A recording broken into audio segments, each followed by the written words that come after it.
Le Canard enchaîné révèle des informations selon lesquelles Emmanuel Macron aurait été prévenu par l'ambassadeur de France en Chine, un certain Laurent Billy, dès décembre 2019 de l'épidémie, à peu près au moment où le président français incitait le peuple à aller au théâtre. Une révélation intéressante à l'heure où Mike Pompeo, le chef de la diplomatie américaine, pointe du doigt la responsabilité de l'Empire du Milieu en invoquant des preuves que la pandémie de Covid-19 serait sortie du laboratoire P4 de Wuhan, créé en partenariat avec l'INSERM. Rappelons à toute fin utile que le 19 février dernier, la République française envoyait en grande pompe 17 tonnes de masques et autres matériels de protection à la Chine, qui les fabrique. Je pense qu'il y a un consensus très clair aujourd'hui pour dire qu'il ne faut surtout pas avoir de masques pour le grand public, ça n'a pas d'intérêt et c'est même presque faussement protecteur puisqu'on porte un masque et on se contamine les mains. Et après, quand il y a eu l'hydroxychloroquine, là, j'ai pas compris du tout parce que quand il y a eu le fameux SRAS, le premier coronavirus chinois, il y a plusieurs années, les Chinois avaient publié que ça marchait. Ils l'avaient publié au laboratoire, ils l'avaient vu chez des malades, même dans la grande revue de Lancet à l'époque. Même la fameuse revue de Lancet, voilà. Mais on en parlera. Anthony Fauci, maintenant qui est un anti-chloroquine féroce, à l'époque avait dit que la chloroquine effectivement marchait bien sur les coronavirus. Donc les Chinois se souvenaient quand même de ça et ils l'ont utilisé largement. Ça a marché. Malheureusement, ils n'ont pas eu le temps de faire beaucoup d'études parce que l'épidémie s'est cassée la figure. C'est tant mieux pour les Chinois. C'est que du fait du confinement, peut-être tout ça, ça s'est arrêté. Mais après, donc il y avait quand même des études chinoises très bien faites, randomisées, tirage au sort chez des gens qui avaient des pneumonies débutantes, hydroxychloroquine ou pas de traitement. C'était un large bénéfice pour l'hydroxychloroquine. Malheureusement, après, il y a eu des études même chinoises qui étaient honteuses, qu'on cherchait à discréditer la chloroquine. Je ne vais pas rentrer dans le détail là, mais s'il faut, j'ai toutes les références.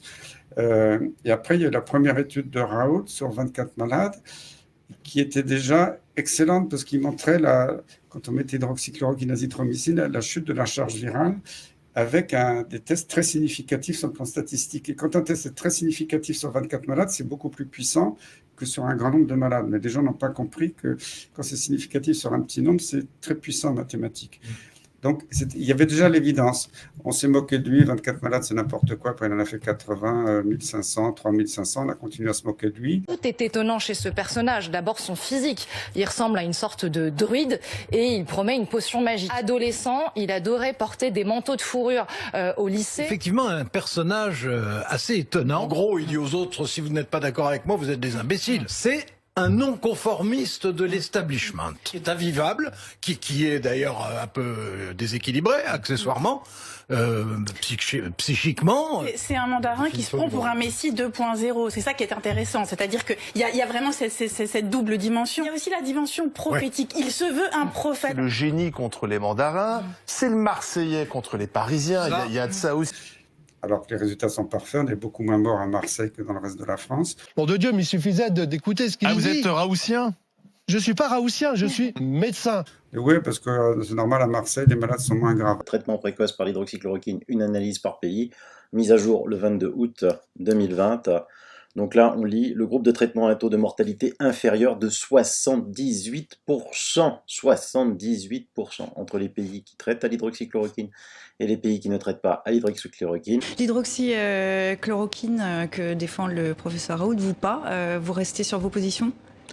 Je pense que maintenant la question est réglée. On a beaucoup de données qui montrent que autant en prévention de l'infection que chez les patients qui sont sévèrement atteints, c'est-à-dire hospitalisés, la chloroquine ne marche pas. Et chez les personnes qui ne sont pas hospitalisées, la chloroquine ne peut pas marcher puisque le taux de mortalité des patients qui ont reçu de la chloroquine, en particulier en région PACA, est exactement le même, 0,5%, que ce que l'on a pu voir en région Île-de-France avec les dernières données de l'Institut Pasteur, vous savez, autour de Crépy-en-Valois. Donc on voit bien qu'avec ou sans chloroquine, ça ne change malheureusement pas les choses. On a le taux de mortalité à Marseille, là où le professeur Raoult traite ses patients très rapidement dès qu'ils sont positifs. Le taux de mortalité à Marseille est le plus bas, de très loin, de tout le territoire national. S'il y avait des masques pour tout le monde, des milliards de masques, ce serait préférable d'en mettre ? Je ne pense pas que le coût-efficacité de la mesure soit en faveur du masque pour tout le monde. Le fait que tout le monde porte un masque, évidemment, ça protège tout le monde. Pourquoi ils étaient moins graves à Marseille? C'est très choquant. Raoult, il n'a pas acheté les vieux qui étaient très malades dans la Méditerranée, ou il les a pas mis dans Oui, il y aurait une régionalisation de la charge virale finalement. Voilà. Il les aurait mis dans un TGV pour aller mourir à Strasbourg, à Paris. Ça n'a strictement aucun sens. Mais tous les collègues de la France entière ont été tellement ulcérés que ça leur éclate à la figure que dans leur service, on était plus morts qu'à Marseille. C'était violent pour eux. Et ils ont réagi avec des comportements totalement irrationnels en disant « Raoult, c'est un gourou, il fait n'importe quoi ». Et ça, c'est totalement honteux. Ce n'est pas de la science. Il faut regarder les chiffres, regarder les résultats fantastiques que Didier Raoult et toute son équipe ont eu à Marseille. Et Raoult, c'est pas le gourou avec ses cheveux longs qui est isolé dans son coin, qui fait n'importe quoi. Il a toute une équipe derrière. Moi, je les connais, le professeur. Il y a eu beaucoup de connaissances, on en rappellera auprès du professeur Raoult, finalement. Ah oui. Il y a autour de lui, il y a le professeur Bouquet, le professeur Parola, Jean-Christophe Lagier, il y en a plusieurs. Tous les microbiologistes de Marseille qui sont des gens hyper compétents. Comment on peut dire que tous ces gens-là sont des fous furieux, avec 3500 malades. Alors après, on a dit oui, d'accord, ils en ont traité 3500, mais il n'y a pas de groupe placebo, donc ça ne vaut rien. Là, je dis c'est un scandale scientifique. Le placebo a été inventé par les Anglais il y a longtemps. Quand un traitement ne marche pas très bien, parce que un placebo, le fait de prendre un comprimé, de penser qu'on va aller mieux, peut-être qu'avec l'effet psychosomatique, dans 20% des cas, les gens se sentent un peu mieux sur le moment, mais ça ne marche pas quand vous avez une maladie mortelle donc, pour un médicament qui n'est pas terrible, on l'a vu dans l'histoire, avoir un placebo, c'est bien pour voir si ça fait quand même mieux que rien. Mais quand un médicament marche à plus de 95%, et le placebo, on s'en fout, mais à la poubelle, ça ne sert strictement à rien. Dans l'histoire, il y a eu plein de médicaments qui ont été validés sur des cohortes, quelquefois des petits nombres de malades. Si ça marche à 100%, le médicament marche, point barre. Et on voit la communauté scientifique qui continue à dire mais Raoult, et puis en plus ils ont dit Raoult est isolé dans le monde. Maintenant il y a des dizaines d'études dans le monde. Il y a un médicament qui marche, parce que alors maintenant les preuves, les études montrant, même si les médias fake news ne vous en parlent pas, hein, on est à 107 études qui démontrent l'efficacité de l'hydroxychloroquine. Alors, il y a des études randomisées, d'autres pas randomisées. Voilà, ce que j'allais vous dire, randomisé pour nos lecteurs. Randomisé, ça vient de l'anglais random, le hasard, c'est-à-dire qu'on tire au sort les gens avec leur consentement pour recevoir soit le vrai traitement, soit un placebo. C'est un faux médicament. Soi-disant, c'est vraiment le must pour montrer que ça marche. Mais quand un traitement marche à presque 100%, on n'a pas besoin d'avoir un tirage au sort avec des gens qu'on tire comme des lapins pour leur donner un faux médicament, pour dire, vous voyez, ceux-là, ils sont tous morts. Vous prendriez ça, ou un essai randomisé, on vous dit, on ne sait pas si ça va marcher, mais c'est un produit dont on sait qu'il est toxique pour le rein. Et on vous donne une perfusion pendant 10 jours.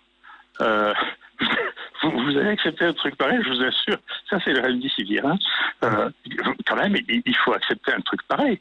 Donc, vous croyez vraiment que la population qui accepte ça est représentative de la population et que vous allez pouvoir étendre vos résultats à une population générale? Mais c'est pas vrai. C'est juste pas vrai. C'est un fantasme.